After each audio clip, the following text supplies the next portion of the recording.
NEET പരീക്ഷയിൽ സത്യവാങ്മൂലവുമായി national testing agency. പട്നയിലും ഗോദ്രയിലും മാത്രമാണ് ക്രമക്കേട് നടന്നത്.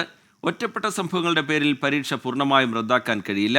സുതാര്യത ഉറപ്പാക്കി തന്നെയാണ് പരീക്ഷ നടത്തിയതെന്നുമാണ് നാഷണൽ ടെസ്റ്റിംഗ് ഏജൻസിയുടെ സത്യവാങ്മൂലം. ആർ രാധാകൃഷ്ണൻ വിവരങ്ങളുമായി ചേരുന്നുണ്ട് ഡൽഹിയിൽ നിന്ന്. ആർക്കെ, കേന്ദ്ര സർക്കാർ സുപ്രീം കോടതിയിൽ സമർപ്പിച്ചതിന് സമാനമായ സത്യവാങ്മൂലം, അതിൻ്റെ ഉള്ളടക്കം എങ്ങനെയാണ് ആർക്കെ?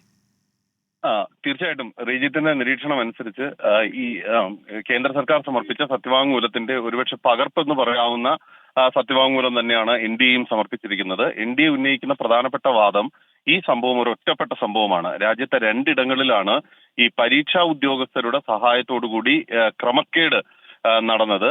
തുഷാർ ഭട്ട് ഗോദ്രയിലും പട്നയിലുമാണ് ഈ ക്രമക്കേട് നടന്നത്. ഡെപ്യൂട്ടി പരീക്ഷാ സൂപ്രണ്ടായിട്ടുള്ള തുഷാർ ഭട്ട്, അയാളാണ് ഗോദ്രയിൽ ഈ ക്രമക്കേടുകൾക്ക് വഴിയൊരുക്കിയത്. OMR പേപ്പറിൽ അത് രേഖപ്പെടുത്താനായിട്ടുള്ള അനുവാദം അടക്കം നൽകിയത് അയാളാണ്.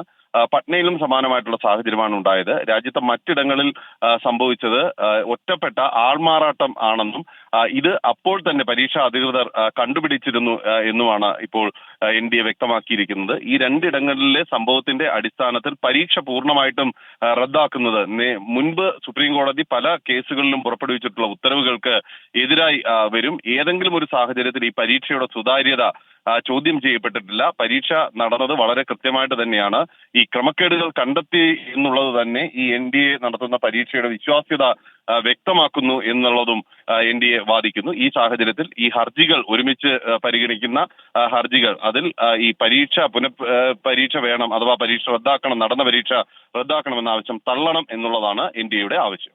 ശരി, ആർ രാധാകൃഷ്ണൻ വിവരങ്ങൾ നൽകുകയായിരുന്നു ഡൽഹിയിൽ നിന്ന്.